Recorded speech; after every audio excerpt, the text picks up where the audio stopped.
Hello friends, welcome to our channel Khatri Steno. Subscribe for Excel queries. So be ready for the third solution. So अभी तक हमने जो किया basic step किए हैं जो एक्सेल के हैं, जो नॉर्मल इम्पोर्टेंट जो है सिर्फ वही डिस्कस करवा रहा हूँ मैं। ज़्यादा एडवांस लेवल का मैं एक्सेल डिस्कस नहीं करवा रहा, ना ही मुझे इतना आता है। जो आता है वो मैं आप लोगों के साथ शेयर कर रहा हूँ। सो हमारे पास एक क्वेश्चन है, सीरियल नंबर दिया है, नेम दिया हुआ है, जेंडर दिया हुआ है। उसके बाद हमारे पास एक क्वेश्चन है कि insert a column of salary 2010 and salary 2021। ठीक है, तो अब हम सैलरी 2010 एंड सैलरी 2021 का कॉलम बनाएंगे। ठीक है, और इनके अलाइनमेंट को सेट करेंगे। ठीक है, अभी हमारे पास जो इनके अलाइनमेंट है वो क्या है, अपर लेफ्ट अलाइनमेंट है, तो हम इसको अपर लेफ्ट में रखेंगे। अब इन्होंने क्या है, ये देखो, अब सैलरी 2010 जो है ये छिप गया। ठीक है, तो इसलिए हम इसको क्या करेंगे, ड्रैग करके इसको पूरा सेट करेंगे। ठीक है, तो अभी हमारा सेट हो गया। सीरियल नंबर को आपको अगर ऑटो रखना है तो इसको आप डबल टैप करेंगे, वो सीरियल नंबर ऑटो हो जाएगा, यानी कि जितना स्पेस उसको चाहिए उतना होगा।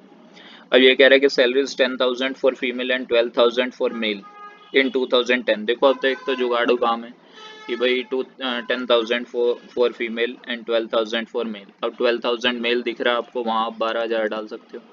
ठीक है, यहाँ भी आप 12,000 डाल दोगे। ठीक है, यहाँ आप नेक्स्ट में है जो, यहाँ भी आप 12,000 डाल दोगे। ठीक है, और फीमेल में आपको पता है 10,000 है, तो आप यहाँ पर इसको 10,000 करके आप इसको डुप्लीकेट कर सकते हो। ठीक है, अच्छा, ठीक है, इसको आप यहाँ पर 10,000 कर सकते हो। ठीक है, तो ये आपका एक तो ये तरीका है। ठीक है, दूसरा भी आपका एक और तरीका है। ठीक है, जिसमें आप इफ़ का फॉर्मूला लगा सकते हो। ठीक है, ये तो आपका जुगाड़ू तरीका है, लेकिन आगे अगर टेबल ज़्यादा बड़ी हो जाती है तो हमें दिक्कत आएगी, तो इसलिए हम इफ़ के तरीके से करने की कोशिश करेंगे।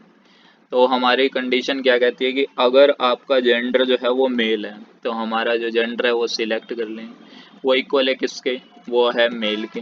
ठीक है, इन्वर्टेड कॉमा लगाना ज़रूरी है। ठीक है, तो जो हमारी सैलरी है वो कितनी होगी, तो हमारी सैलरी होगी 12,000 फॉर 2010। अदरवाइज हमारी सैलरी कितनी होगी, 10,000। ये 10,000 किसके लिए, फीमेल के लिए। तो यहाँ हमारा जो है फॉर्मूला लग गया, और यहाँ से हमारी जो वैल्यू है वो एग्जैक्ट करेक्ट आ गई। चाहे आपके 100 हो आगे, ठीक है, 100 नेम हो, 100 मेल फीमेल हो, ठीक है, 100 एम्प्लॉयज़ हो, तब भी आप इसको इजीली निकाल सकते हैं। ठीक है, वैसे ही इसका लगाएंगे इफ़ लगा के।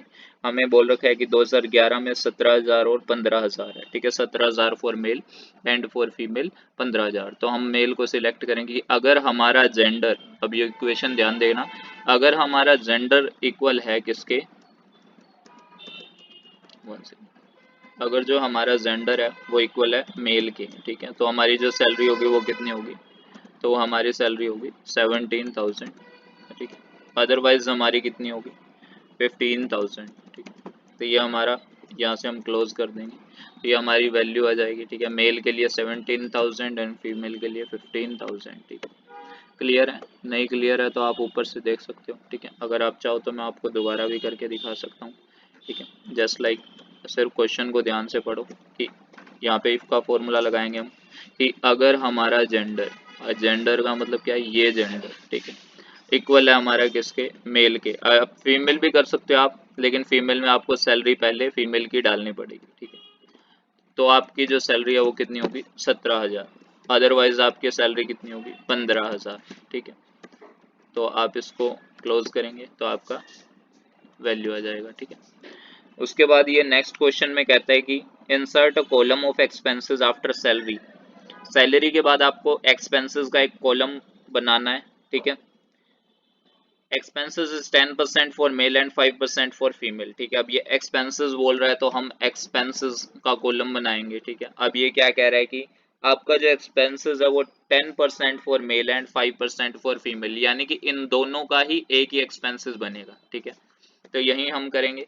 इफ क्या है, अगर हमारा जो जेंडर है, ठीक है, वो इक्वल है मेल के, यहाँ तक तो हमारा सिमिलर है।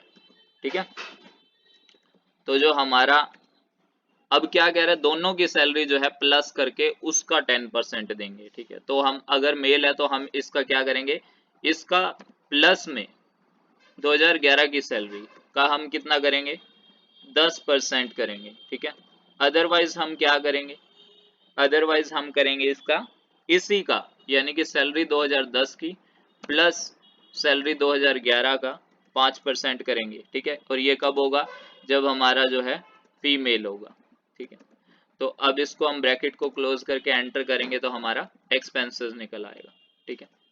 ज़्यादा स्पीड में समझाया है तो आप इसको दोबारा रिपीट करके देख सकते हो, ठीक है। अगर आपको समझ आ गया हो तो, नहीं आया तो एक बार फिर से समझा देता हूँ, ठीक है। इक्वेशन को ध्यान से समझना जरूरी है।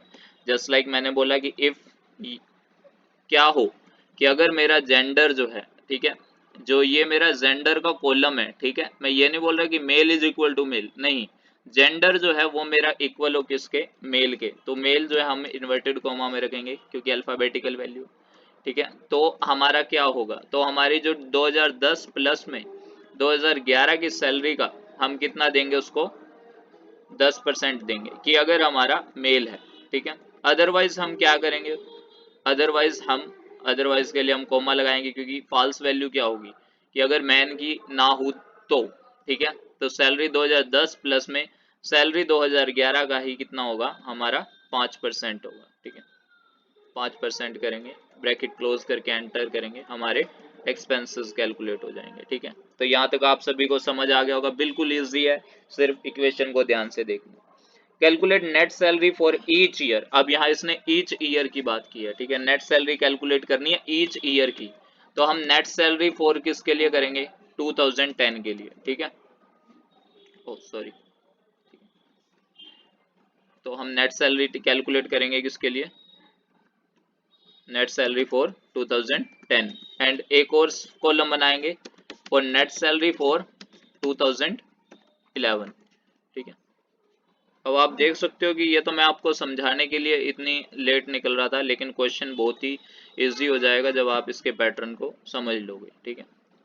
तो अभी हम इसको क्या कर देंगे, लेंथ को इक्वल करेंगे, ठीक है। कैसे, जैसे मैंने पहले बताया था, डबल टैप करेंगे, ये हमारा जो है इक्वल हो जाएगा। अगर आप चाहते हो कि ये दो उसमें आए तो ये अब दो में आ गए, ठीक है, 3 पार्ट में नहीं आए, ठीक है। नेट सैलरी फॉर 2010 निकालना है हमने। नेट सैलरी फॉर 2010 कैसे निकलेगी कि जो हमारी सैलरी है माइनस में जो हमारे एक्सपेंसेस हम वही करेंगे। तो इक्वल का सिंबल करेंगे, क्या करना है हमें, ब्रैकेट स्टार्ट करेंगे, ये हमारी सैलरी है, प्लस में ये भी हमारी सैलरी, ठीक है, माइनस कर देंगे इसमें से एक्सपेंसेस हमारे कौन से, ये, ठीक है। तो ये हमारी क्या आ गई, नेट सैलरी आ गई, ठीक है।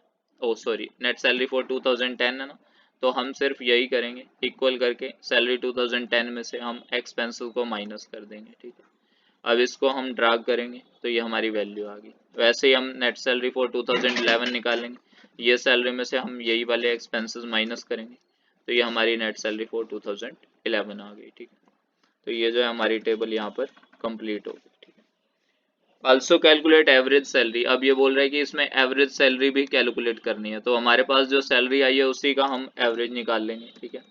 तो यहाँ हम एवरेज निकालेंगे, AVERAGE, ठीक है। नेट सैलरी का ही एवरेज निकालना है, ठीक है। तो यहाँ पे हम नेट सैलरी का एवरेज निकालेंगे। तो एवरेज का फॉर्मूला यही होता है, एवरेज लिख के जितने सैलरी है सबको कैलकुलेट करेंगे, ठीक है। ये बता भी दूंगा मैं आपको एवरेज सैलरी का मीनिंग क्या होता है। एवरेज सैलरी का मीनिंग ये है कि जितने भी हमारे पास सैलरी पर्पस हैं, सैलरी पर्सन हैं, 1 2 3 4 5 6, तो हम हमारा जो है वो टोटल करके उसी 6 से डिवाइड कर देगा कि जितने पर्सन हैं, तो ये हमारी एवरेज सैलरी हो जाएगी, ठीक है। एक बंदे की एवरेज सैलरी पूछता है तो हम यहाँ से इसकी एवरेज सैलरी कैलकुलेट करेंगे, ठीक है, यहाँ से, ठीक है। यहाँ से एवरेज सैलरी कैसे कैलकुलेट होगी, ऐसे, ठीक है। सैलरी 2010, सैलरी 2011, एंड देन इसको हम 1 सेकेंड नेट सैलरी के तौर पे, ठीक है। तो एवरेज सैलरी आपकी कैलकुलेट जो होगी वो नीचे होगी यहाँ पर, ठीक है। बाकी ये जो है एरिया हम इसको मर्ज कर सकते हैं ताकि हम बता सके कि हमने जो सैलरी है किसकी कैलकुलेट की है, एवरेज। अगर आपको वो कहता है कि एवरेज सैलरी आपको 2010 की निकालनी है तो इक्वल टू एवरेज लगा के आप फॉर्मूला इसकी भी एवरेज सैलरी कैलकुलेट कर सकते हो, ठीक है। वैसे डिवाइड नहीं हो रहा क्योंकि यहाँ हमने फॉर्मूला लगाया हुआ है, ठीक है। या नेट सैलरी में हमारा कोई फॉर्मूला नहीं है, इसलिए हम इसको यहाँ पर अप्लाई कर सकते हैं, ठीक है। और जहाँ जहाँ आपका फॉर्मूला नहीं होगा सिर्फ वहीं अप्लाई होगा, जैसे यहाँ फॉर्मूला अप्लाई हो रहा है तो यहाँ पर आपका इक्वल का सिंबल करके आप इसको अप्लाई नहीं कर सकते, ठीक है। तो इसलिए आपका जो है ये आपका कैलकुलेट होगा, ठीक है। आई होप आप सभी को समझ आया होगा, ठीक है। आगे हम नेक्स्ट क्वेश्चन करेंगे नेक्स्ट क्लास में, क्योंकि 10 मिनट की ही हम यहाँ पर क्लास रखेंगे ताकि आपको प्रॉपर सही तरीके से समझ में आए, ठीक है। सो अगर आपको तरीका अच्छा लगा हो मेरा कराने का तो मस्ट सब्सक्राइब अवर चैनल, ठीक है, for more dictations and for excel practice. Okay, thanks to all.